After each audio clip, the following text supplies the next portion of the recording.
Olá, eu sou o Maurício Spiandorello e você está assistindo o For Sales Carreiras.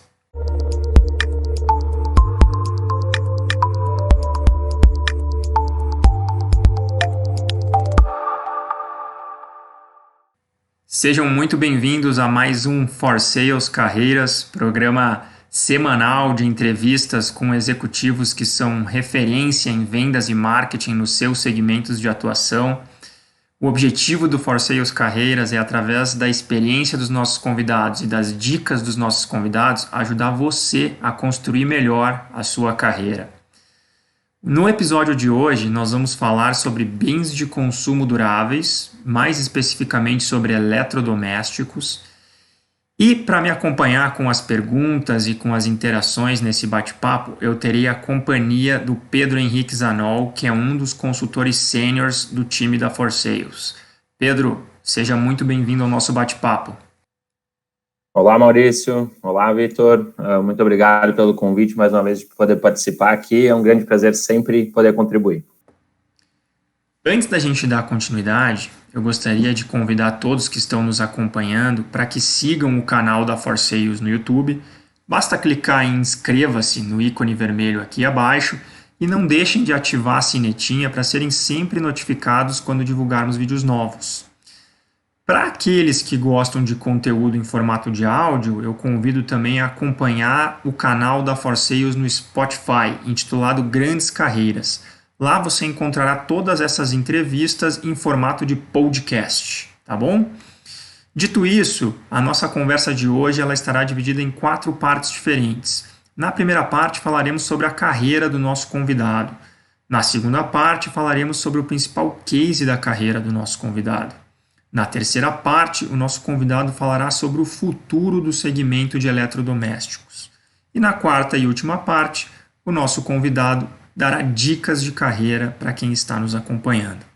Então, se você quer um dia chegar a uma posição de número 1 em uma grande empresa, ou se você quer um dia ter um grande desafio a nível global em uma grande empresa, não deixe de assistir esse episódio até o final. Por quê? Porque o nosso convidado de hoje é o Vitor Maia, General Manager da Electrolux no Oriente Médio e na África. É um grande prazer estar recebendo o Vitor Maia para esse bate-papo. Gostaria de te agradecer, Vitor, pela disponibilidade de tempo, com o fuso horário aí de Dubai e tudo mais. Te agradeço em nome da For Sales. Seja muito bem-vindo ao nosso bate-papo. Obrigado pelo convite aí, vamos trocar ideia.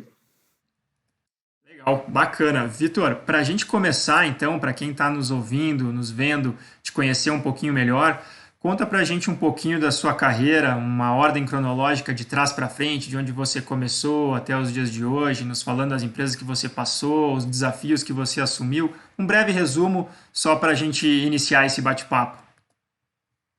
Claro.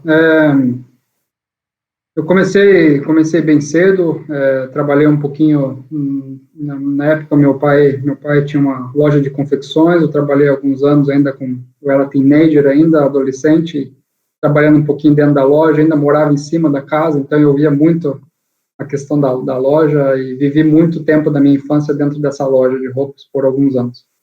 Depois, aos 18 anos eu fui trabalhar, fiquei um tempo bem curto uma empresa do sul do Paraná chamada Ferramentas Gerais, por algum ano, um ano.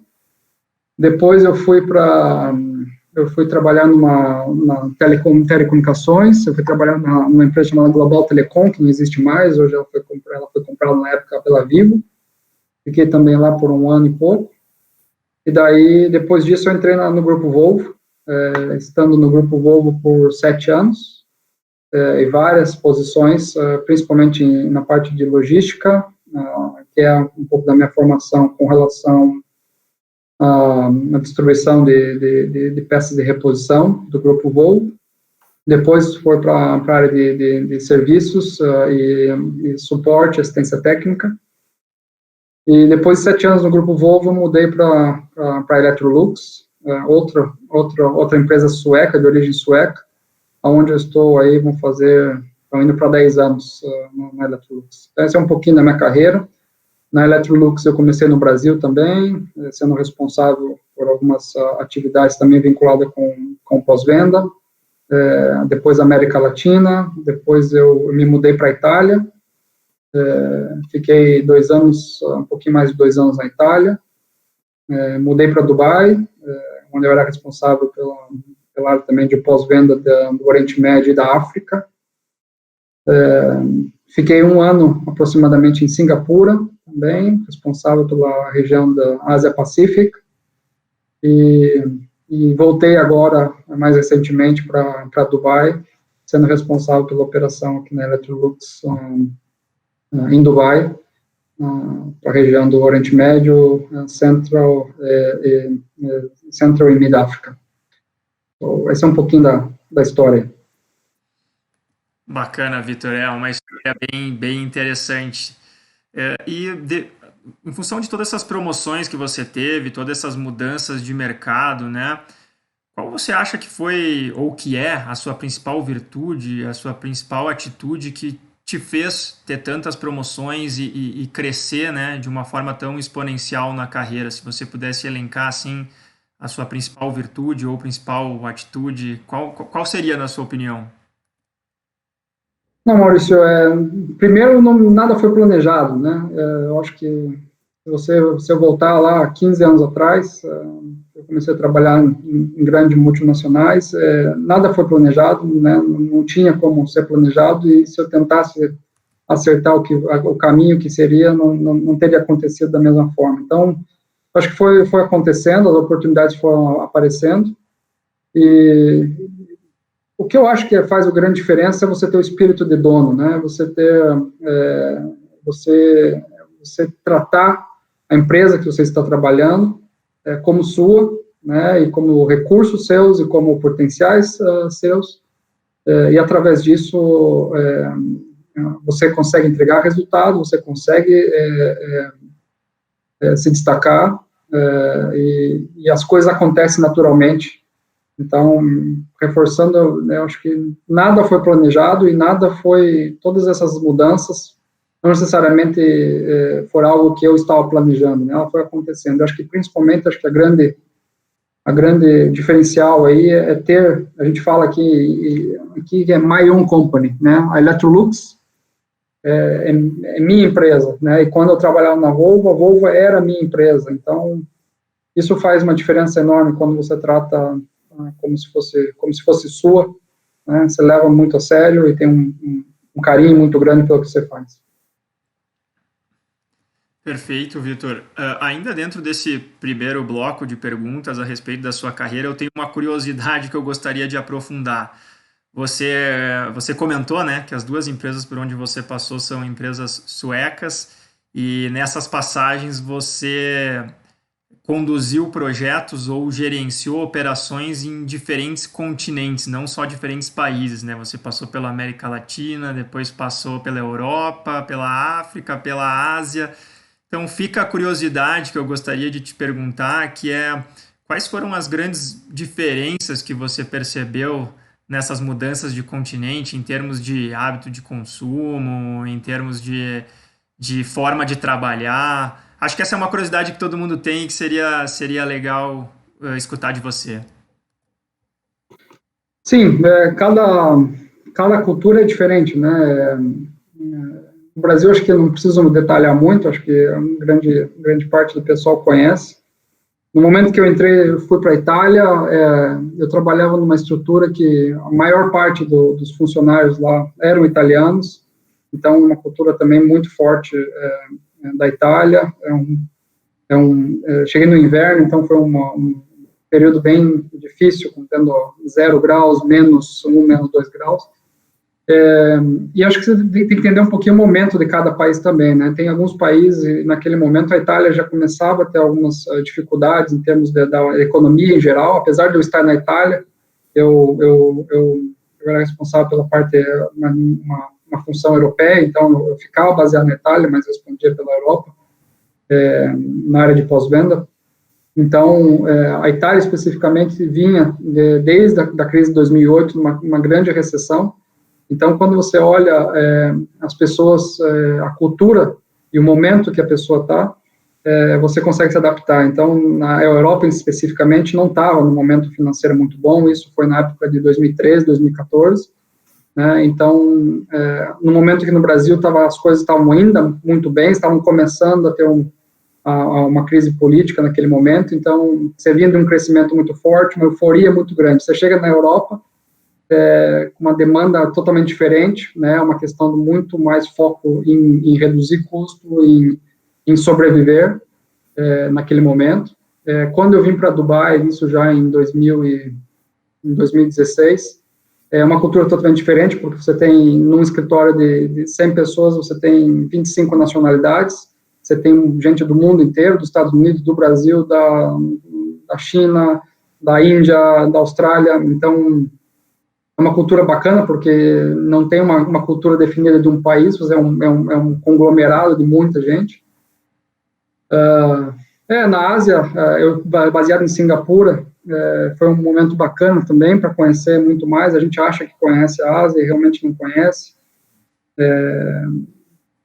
O que eu posso dizer para você da Ásia?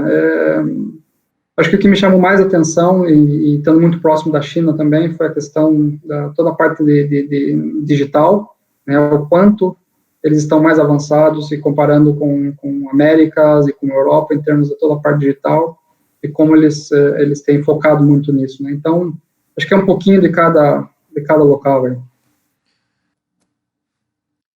Excelente, Vitor. Muito interessante esse aspecto da tecnologia que você comentou. A gente pode aprofundar esse tema um pouquinho mais quando falarmos sobre o futuro do segmento. Mas antes da gente avançar para o próximo bloco de perguntas, eu queria te fazer uma última pergunta. A gente sabe, né, que hoje Electrolux e Whirlpool são as duas líderes mundiais nesse segmento. E para quem é brasileiro, para quem talvez não conheça tanto o segmento, a gente conhece os players nacionais que competem com esses dois gigantes, né? Como você passou por vários mercados, por vários continentes, eu queria entender como que esse cenário se replica em outros países, em outros continentes onde você teve experiência. São os mesmos players que atuam? Esse cenário se replica? Esse cenário é muito diferente de país para país? Como é que está configurada essa competição no segmento? Não, em cada país você tem concorrentes regionais, né? São empresas regionais e em todo lugar é assim. Você comentou do nosso principal concorrente no Brasil e na América Latina. Ele também o Whirlpool também está presente também em vários outros países e é nosso concorrente também nesses países. Mas na Europa a gente tem um grupo muito forte que é a Bosch Siemens, um concorrente forte que a gente tem na Europa. Aqui no Oriente Médio, na verdade, é um pouquinho de tudo. A gente tem empresas da Turquia muito fortes, a gente tem a Europa, a gente tem a própria Whirlpool, que é americana, de origem americana, a Electrolux de origem sueca. Você tem os chineses, especificamente a Haier e a Midea, e os coreanos, a Samsung e a LG. Então, na verdade, em geral, você tem cerca de competidores globais, a gente está falando entre 6 ou 7, os coreanos, os chineses, europeus e americanos. Essas são as grandes multinacionais, mas em cada país você tem competidores regionais, e às vezes muito fortes, em determinada região, às vezes não tanto. Bom, Vitor, acho que você tem uma carreira bastante consistente aí, com base no que você nos contou, né? E, obviamente, toda carreira consistente ela é baseada em resultados, né? Em desafios e na conquista desses desafios através de resultados. Queria que você dividisse conosco, então, qual que você realmente considera o principal desafio da sua carreira, qual foi a sua estratégia para sobrepor esse desafio e o resultado que você conseguiu gerar. Pedro, o maior desafio da minha carreira agora é saber o que vai acontecer pós-corona. Esse eu não posso te contar ainda, de repente daqui uns 2, 3 anos a gente pode conversar novamente. Não sei, acho que foram diferentes desafios em todos os momentos. Talvez o que eu comentaria contigo foi um período que eu mais estive, vamos dizer assim, numa posição, foi na época que eu assumi a responsabilidade do pós-venda aí da América Latina, baseada aí no Brasil, em Curitiba. A gente basicamente, o pós-venda é uma área que normalmente para a indústria de eletrodomésticos e linha branca, que a gente chama aí, fazendo um comparativo até mesmo com o mercado automotivo, é uma empresa, é uma área muito mais rentável do que a linha de produto em si, que o core business da empresa. E essa área era uma área que era mais rentável, mas não crescia, né? Por alguns anos não crescia. E esse desafio de a gente fazer esse negócio crescer foi um desafio muito grande que a gente teve. Por 3 anos, 4 anos que a gente teve trabalhando lá, a gente conseguiu crescer e desenvolver uma série de produtos, equipe,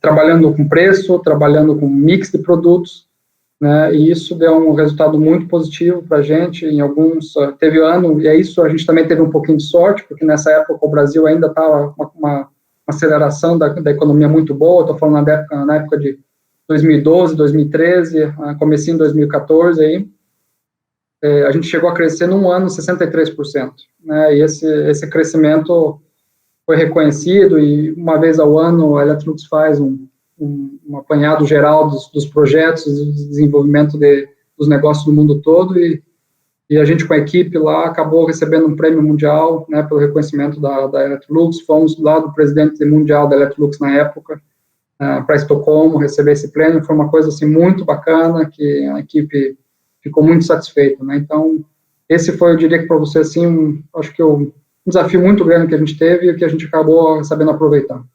Perfeito. E o que você acredita que você executou muito bem para garantir esse crescimento e o aproveitamento dessa oportunidade? Gente, a equipe, né, a gente acabou tendo a oportunidade de fazer, porque existia uma perspectiva de grande crescimento. A gente teve a oportunidade de criar uma equipe muito forte, gente muito com vontade de fazer a coisa acontecer, e isso fez a diferença, porque não necessariamente as pessoas tinham a experiência para fazer isso, porque a linha de pós-venda de linha branca não é uma área extremamente desenvolvida, e a gente meio que criou um mercado, criou uma demanda, e isso foi de um prazer muito grande para mim, e eu tenho certeza para a grande parte da equipe que fazia parte naquele momento, né? Então, acho que o principal fator aí foi por ter gente forte e comprometida com o resultado. Perfeito. E tu diria que esse foi o teu principal aprendizado nessa oportunidade? Você teria feito alguma coisa diferente, talvez, olhando com base na tua experiência atual?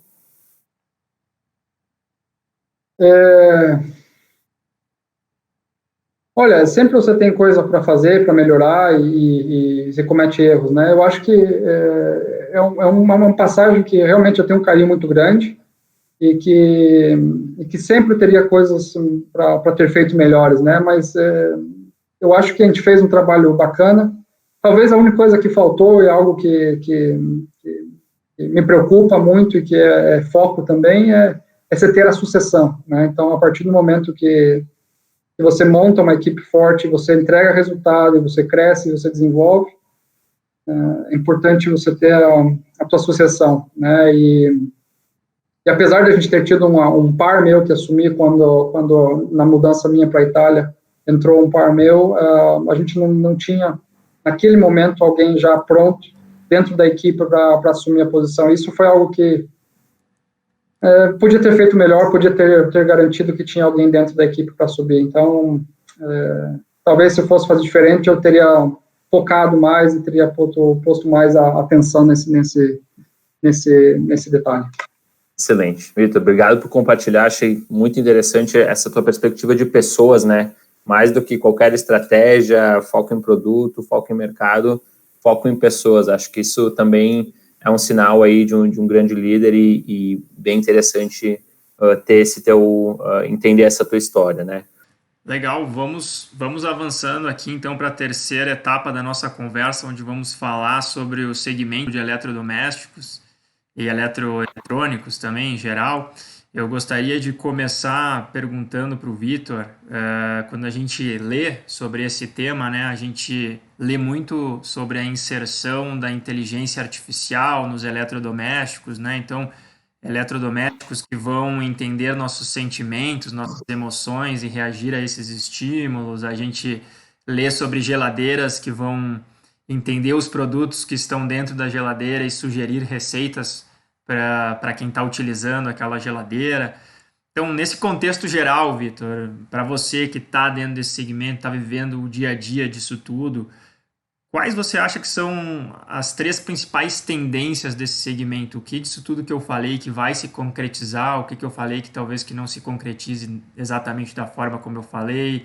E aí jogo para você a pergunta, né? Qual é a tua visão para o futuro dos eletrodomésticos? Com certeza esse é um segmento muito difícil, muito competitivo, né, que trabalha com margens curtas e altos volumes. Então, você tem que tá pensando no futuro e como que você diferencia o teu produto e traz valor para melhorar a vida das pessoas, né? Então, a gente percebe muito grande o que a gente diz de revolução digital.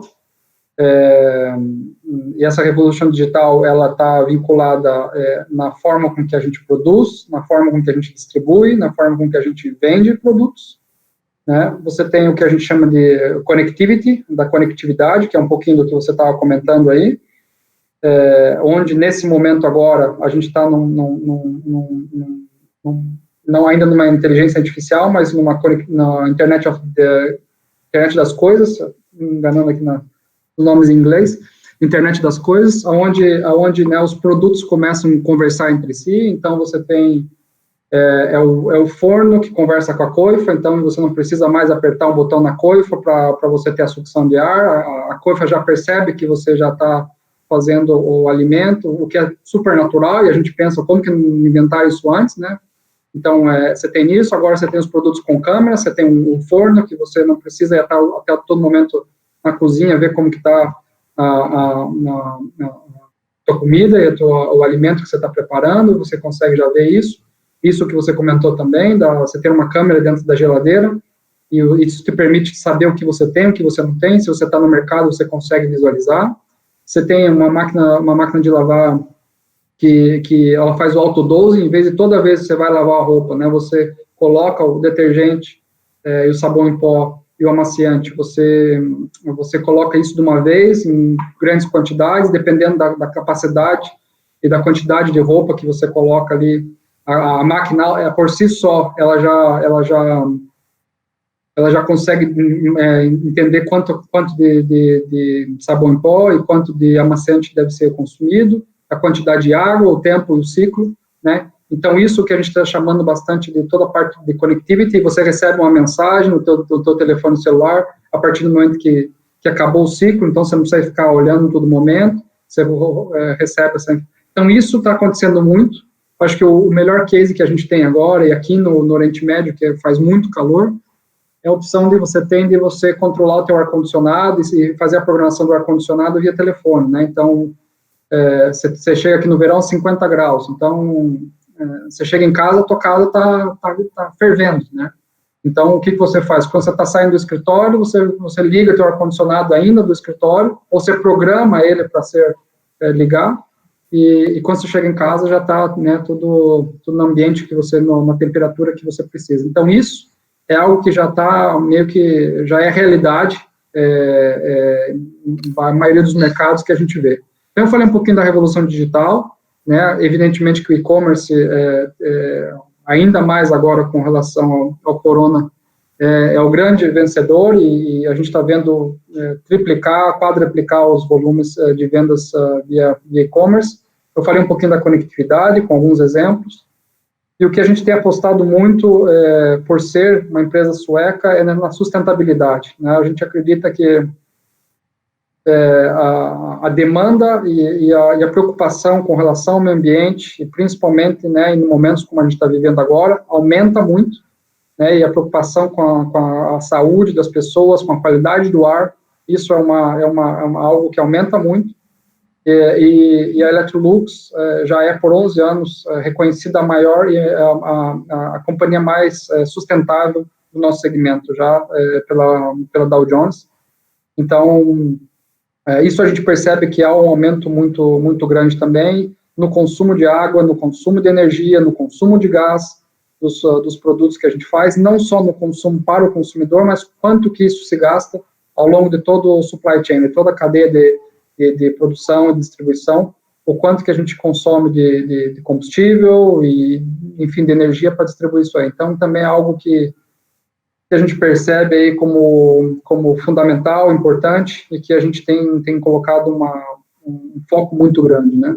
Eu diria que, principalmente agora, nesses últimos meses, uma demanda e um behavior, um comportamento muito grande, é essa parte de enjoy at home, essa parte de estar, vamos dizer assim, feliz dentro de casa e aproveitando o momento, e isso, claro, você quer cozinhar com a sua esposa, com o seu marido, com os seus pais, com os seus filhos, né? Então, toda a cozinha faz parte, agora é o centro da casa, né? E você quer trazer amigos, nesse momento a gente não pode trazer amigos, mas os familiares, os próximos que estão ali, né? E você acaba tendo um momento muito mais prazeroso, que antes era algo, era uma ação, era uma atividade, que vou fazer uma comida porque tem que comer, se torna algo muito mais prazeroso, né? E isso já vem acontecendo, e acho que ainda mais agora com as pessoas dentro de casa, isso se acelera muito, né? E você ter produtos que possibilitam, né, os nossos consumidores aí a ter tecnologias e que você possa preparar o alimento da forma com que você quer, do jeito que você quer, com um sabor, né, que você quer, isso acho que é uma grande tendência que a gente tem percebido também agora na nossa indústria de eletrodomésticos. Eu tenho visto as campanhas publicitárias da Electrolux e como elas têm ido nesse caminho, né, e de uma forma muito assertiva, colocando que a nossa casa é o melhor lugar para ficar nesse momento e que ela tem que se transformar no nosso restaurante, na nossa academia, indo muito nessa linha que você falou, e de fato a empresa está de parabéns porque é uma comunicação muito assertiva e muito conectada com o momento, né? Então, transmito aqui os meus parabéns a vocês pela excelente comunicação que tem sido feita nesse período. Mas o que eu queria te perguntar, Vitor, ainda dentro dessa sua resposta, você falou do ar-condicionado, né, que já, aí em Dubai, que é setado já direto do trabalho, enfim, e outros produtos.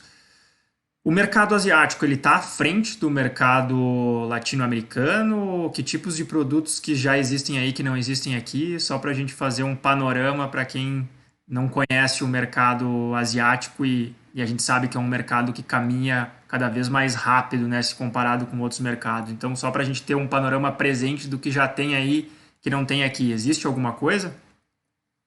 Não, na verdade, tudo que eu comentei contigo e toda essa parte da tecnologia de conectividade, onde os produtos conversam com eles, e quando você tem, né, você fala do Google Home, por exemplo, e você consegue pré-aquecer o teu forno através do Google Home. Então, se você tem o Google Home, e isso é muito já difundido e já é a realidade, já é dia a dia, já na China, principalmente quando a gente fala de Ásia, eu acho que é importante dizer que a China, talvez um pouquinho a Coreia, mas realmente a China é quem lidera essa revolução digital nesse nosso mercado.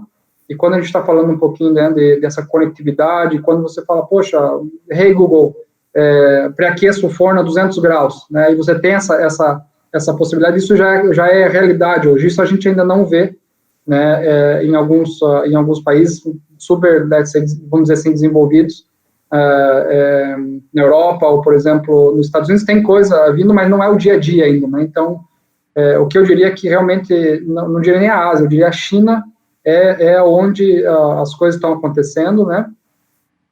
Esse modelo também do pay-per-use, onde você não compra mais o produto, né? Você mora num prédio que tem uma lavanderia no subsolo ou na cobertura, dependendo da edificação, onde você tem, né, 10 máquinas de lavar roupa, e você faz o sharing dessa marca, desses produtos, e ao invés de todo o apartamento ter, você tem 10 opções lá, e você pode marcar o horário, e você faz o pay-per-use, né, sem precisar pagar, você ativa a máquina por telefone, e ela reconhece, claro, e você faz o pagamento via digital, e você paga pelo quanto você consome. Amanhã depois você tem uma mobilidade, você quer sair daquele imóvel e quer ir para um outro imóvel, você não precisa comprar tudo de novo, teus eletrodomésticos. Então, esse tipo de approach, esse tipo de comportamento é o que acontece já na China muito, e a minha percepção é que a China está um step, um degrau na frente aí com relação a toda a parte de desenvolvimento tecnológico junto com a indústria de home appliance de linha branca.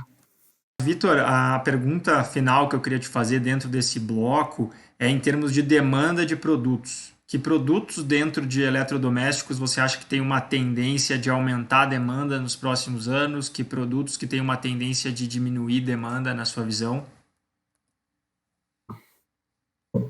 Olha, o que está acontecendo agora, nesses últimos 2, 3 meses aí, a gente percebe um aumento enorme de tudo que é relacionado com tratamento de ar, né? A gente tem alguns produtos vinculados com a gente chama de air treatment, né, de tratamento de ar, onde você tem um purificador de ar, onde normalmente a pessoa está em casa e ela quer um ar puro, e eventualmente a gente não tem ainda, dependendo do mercado, dependendo do produto, não necessariamente a gente tem uma comprovação que esse tipo de produtos, não só a nossa empresa, mas várias outras, e que isso, de repente, pode, eventualmente, filtrar, né, o vírus, Covid-19, mas esse é um produto que a gente percebe na Ásia, que começou muito forte, né, e a demanda está muito forte, a gente está tendo dificuldade para suprir essa demanda no mercado, porque é algo que realmente está crescendo muito, e a gente acredita que isso vai aumentar ainda mais. Esse tem sido, né, a maior demanda que a gente percebeu nesses últimos 2, 3 meses, e possivelmente isso não vai mudar muito nos próximos 2 anos. Eu diria que isso deve se fortalecer ainda mais. Essa é uma categoria, por exemplo, de produtos que a gente não é uma categoria forte no mercado brasileiro, né? O mercado brasileiro não necessariamente consome muito esse tipo de produto, mas eu imagino que, muito provavelmente, num curto espaço de tempo aí, haverá também uma demanda para esses, que a gente chama de air treatment, né? Algo que aconteceu esporadicamente, mas acho que foi feito aí de um certo pânico que aconteceu no mercado, foi o consumo de freezers, né? Nesse período, as pessoas correndo para os mercados para comprar, fazer compras, e acho que vocês talvez não devem lembrar, vocês são mais jovens aí, mas eu me lembro muito bem, né, quando era bem pequeno ainda, que a gente ia para o mercado e fazia compra com 2, 3 carrinhos de compra, né, e voltava para casa com 3 carrinhos de compra, e a gente viu um pouco disso agora, né, em alguns países, e não acompanho especificamente no Brasil como estava isso, mas em alguns países está acontecendo, então pessoas tinham que estocar carne, estocar alimentos congelados e tudo mais, então houve uma demanda muito grande por algumas semanas aí em relação ao freezer também, o que agora está voltando a uma normalidade. Vamos entrar agora, então, no quarto e último bloco da nossa conversa, onde vamos compartilhar dicas de carreira com quem está nos acompanhando. Nesse quarto e último bloco, nós dividimos as perguntas em 3 pilares diferentes, um pilar de aprendizados, um pilar de desenvolvimento e um pilar de gestão de pessoas. Para conduzir as perguntas desse primeiro pilar, eu vou passar a palavra para o Pedro. Pedro, por favor, fica à vontade. Obrigado, Maurício. Bom, Vitor, acho que toda carreira de sucesso ela é feita de muitos aprendizados, né?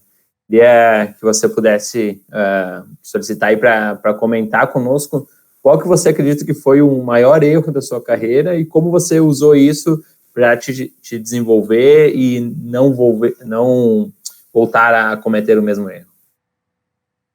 Legal, Pedro. A gente já começou a falar um pouquinho, acho que no primeiro bloco ali, com relação a erros, né? Eu posso comentar algumas coisas mais contigo. São coisas, às vezes, engraçadas, né? E eu acho que no começo da carreira, algo que poderia ter sido melhor e poderia ter facilitado mais era um pouquinho a questão de você entender, né, o trabalho de equipe. E eu posso admitir para você que no momento quando você tem, no meu caso, né, 18, 19, 20, 21 anos, e você está muito focado no que você precisa fazer, no teu trabalho, no teu resultado, e eu confesso para você que por alguns anos, nesse início da minha jornada ali, era muito foco no eu entregar o resultado, né? E com maturidade isso veio e você aprende que não adianta se você está ganhando, mas o teu time não está ganhando e a tua empresa não está ganhando, você não vai para lugar nenhum. Então, eu acho que houveram grandes aprendizados e acho que a maturidade veio nesse período aí. Acho que isso foi algo que eu poderia ter feito melhor, isso no começo da carreira, entendido um pouco melhor isso. Isso veio com maturidade e acho que um fato engraçado que aconteceu, eu tive que, né, durante todos esses anos, você acaba fazendo muita contratação de pessoas, e dependendo do momento, dependendo da situação, e quando você está cobrindo muitos países ao mesmo tempo, essa questão da contratação, eu acabei fazendo a contratação por telefone, por vídeo, e fiz a entrevista por vídeo e por telefone. Na verdade, o RH da empresa fez isso antes, e eu também acabei fazendo e contratando uma pessoa, e eu viajei para o local para anunciar a pessoa, e o dia seguinte a gente descobriu que toda a parte do currículo da pessoa não dizia com a realidade, né? A gente acabou fazendo uma checagem dos trabalhos anteriores da pessoa, e isso não batia com o que a pessoa tinha nos dito. E, evidentemente, que no dia seguinte, eu voltei para a equipe, num dia eu anunciei para a equipe, esse a partir de hoje, é o seu gestor, e no dia seguinte eu voltei para essa mesma equipe, eu falei, olha, aquele rapaz, aquela pessoa que eu apresentei para vocês hoje, já não é mais parte da empresa. Então, isso foi algo, assim, que hoje é engraçado, né, mas, evidentemente, que foi uma lição grande, e uma das coisas mais importantes, né, se não a mais importante, é a questão da escolha do time, a escolha da equipe, e acabou que isso aconteceu, e hoje, por exemplo, mesmo em tempos de corona, enfim, de digital, né, toda essa parte que a gente está vivendo hoje, eu teria um cuidado muito maior nisso. Então, acabou sendo engraçado, porque a equipe, quando eu fui apresentar para a equipe, eu falei, olha, aquela pessoa que eu apresentei para vocês ontem já não faz mais parte da equipe. A equipe não entendeu muito e acabou fazendo um pouco engraçado, apesar das circunstâncias, né? Mas, enfim, é um erro, assim, que eu diria que deve ser evitado. Vitor, pensando no pilar de desenvolvimento pessoal, tá? De pessoas que estão iniciando ou em estágios intermediários da sua carreira e querem um dia chegar na mesma posição que você. Vou te fazer 2 perguntas dentro de uma só. Mas existiria algum curso, alguma formação profissional que você indicaria para essas pessoas? Essa é a pergunta número 1. E a pergunta número 2 existem 3, ou talvez no máximo 4, 5 livros que você leu e impulsionaram a sua carreira e que você compartilharia com as pessoas que querem seguir a tua trajetória? Vamos lá. A primeira pergunta é curso, né? Exato.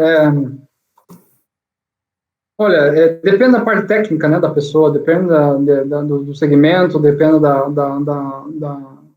do ramo que a pessoa está trabalhando e escolhendo para trabalhar, mas evidentemente que talvez eu vou me repetir um pouquinho aqui, mas toda a parte de pessoas, né, toda a parte a gente fala muito de liderança, mas a gente pode também falar de influência, né, como que liderança é influência, como que você consegue isso, como você desenvolve essa capacidade de influenciar pessoas e focando num objetivo. Acho que isso é extremamente importante.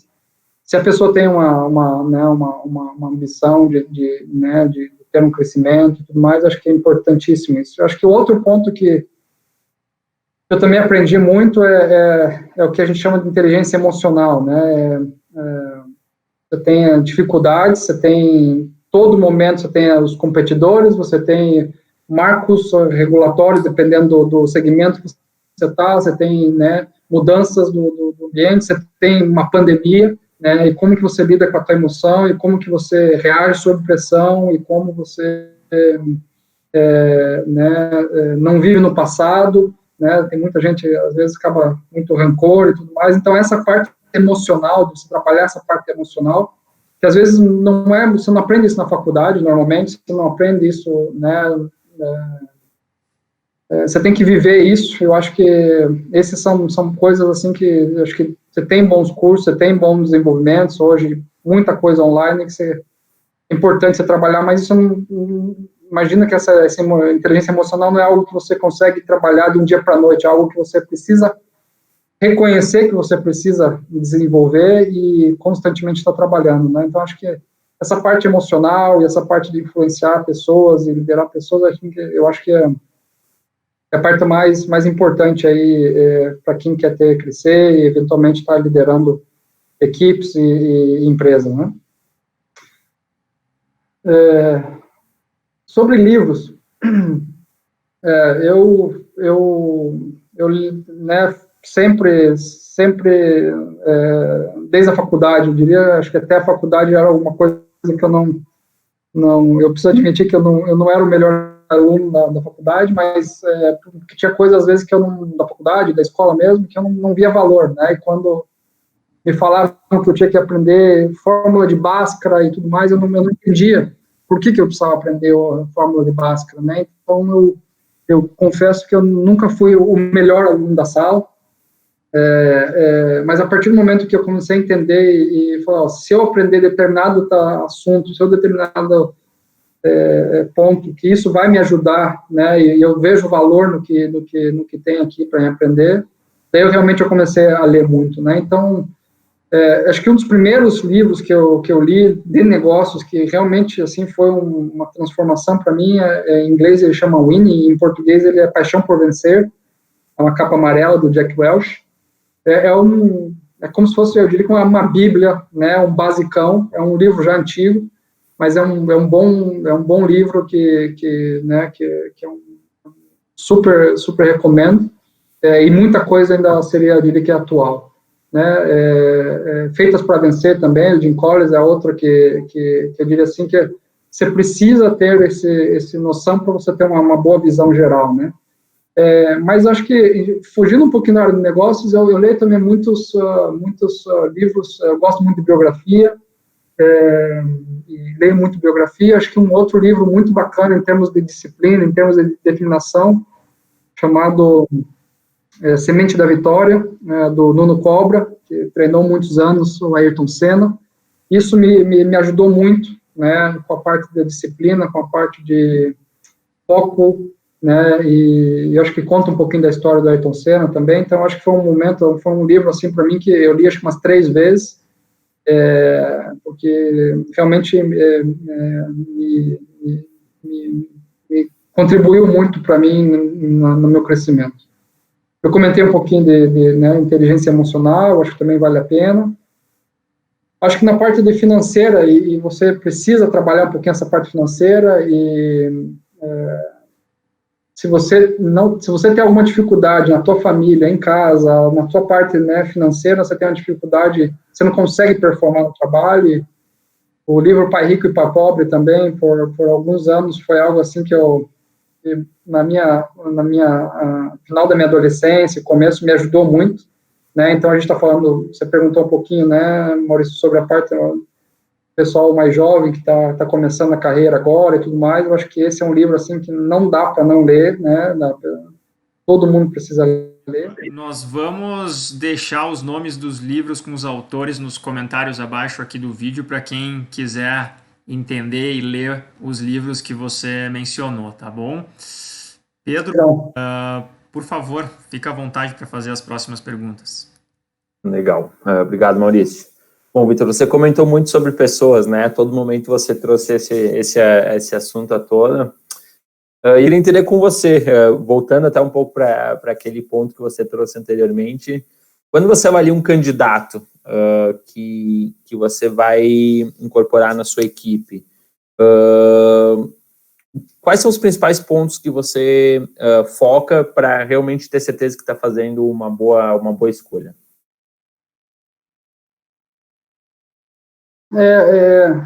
A parte técnica é importante, a parte técnica você, né, dependendo da atividade, você precisa ter, mas sem dúvida é a parte comportamental e a parte de atitude, né? Eu acho que isso é o que eu valorizo muito, não sei, talvez pela cultura, talvez pela essa questão muito né, que a gente tem aí no Brasil, mas para mim tem coisas que a pessoa pode aprender, pode desenvolver, mas o querer, né, a vontade, a raça, a determinação, o foco, a disciplina, isso é difícil de você desenvolver, né, numa pessoa e dependendo da posição, né? Então isso a pessoa tem que trazer com ela tem que se desenvolver nesse sentido. Então, se eu tiver 2 currículos, de um que talvez é um pouco melhor, e tem talvez uma experiência um pouco maior, mas eu percebo que uma outra pessoa tem um querer maior e tem uma vontade maior, né, eu vou dar a preferência para a pessoa que eu percebo que tem uma vontade e uma determinação maior nesse sentido. Então, isso, sem dúvida, é o que mais eu procuro quando fazendo uma entrevista, quando selecionando alguém para estar entrando na minha equipe. Perfeito, excelente. E agora falando assim sobre dicas de carreira, né? Que dica que você daria aí para um profissional que um dia quer chegar numa posição de um general manager, de uma multinacional global, um general manager regional, um country manager, talvez? O que você acha que é fundamental para essa pessoa desenvolver e focar para chegar num posto como esse? Então, tem que tomar risco, sem dúvida, né? Oportunidades vão aparecer e você tem que estar aberto a ideias e, às vezes, tomar risco, né? E uma das mudanças que eu fiz na minha carreira e tempo atrás, eu percebo que eu estava numa situação muito boa, numa situação, né, que eu gostava do que eu fazia, eu era respeitado pela liderança da equipe, da liderança da empresa, pela equipe, e não tinha, no momento, a razão de mudar e tudo mais. E havia um risco quando você muda de uma empresa para outra, mas naquele momento te dá um frio na barriga e você não sabe, poxa, eu estou indo para um incerto, trocar um certo por um incerto, mas acabou sendo benéfico para mim nesse sentido. Então, acho que essa parte é tomar risco, né? Eu acho que você tem que fazer o que você gosta, não dá para ficar 8, 9, 10, 11 horas trabalhando todos os dias, 5, 6 vezes por semana, e esperando a aposentadoria, né? A carreira não pode ser um momento esperando para a aposentadoria, não vejo sentido nisso. Então, você tem que escolher alguma coisa que vai te dar prazer, que você vai gostar, porque, do contrário, você não vai fazer um bom trabalho, você não vai estar performando. O que mais?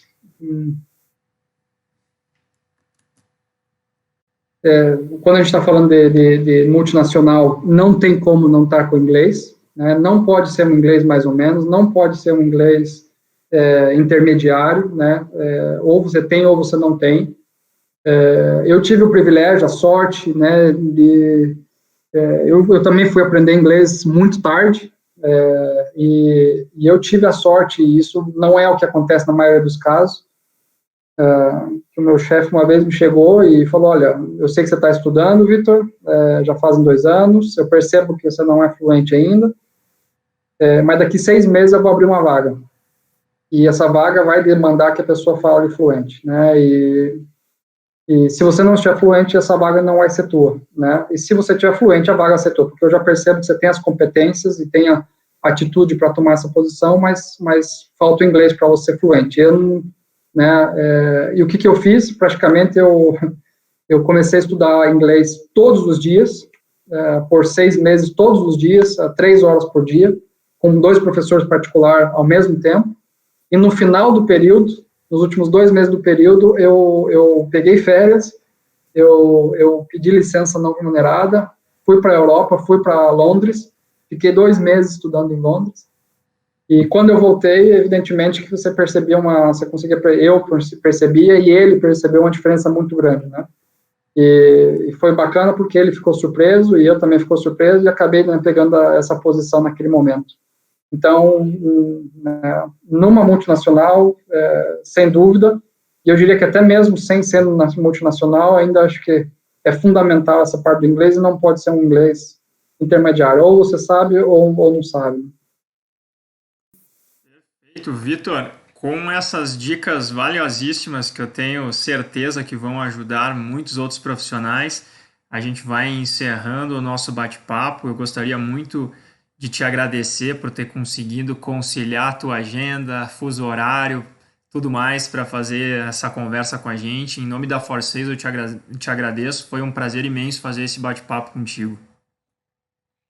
Legal. Mais uma vez, Maurício, eu agradeço a oportunidade aí, ao Pedro também. Um abraço para o Rodrigo. Vocês estão aí. Maravilha. Agradeço também ao Pedro pela participação. Aos que nos assistiram até aqui, eu convido mais uma vez para que sigam a ForSales no YouTube, no Spotify, no LinkedIn, que é onde a gente vai estar compartilhando esse tipo de conteúdo. Tá bom? Muito obrigado, agradeço a audiência. Até o próximo ForSales Carreiras.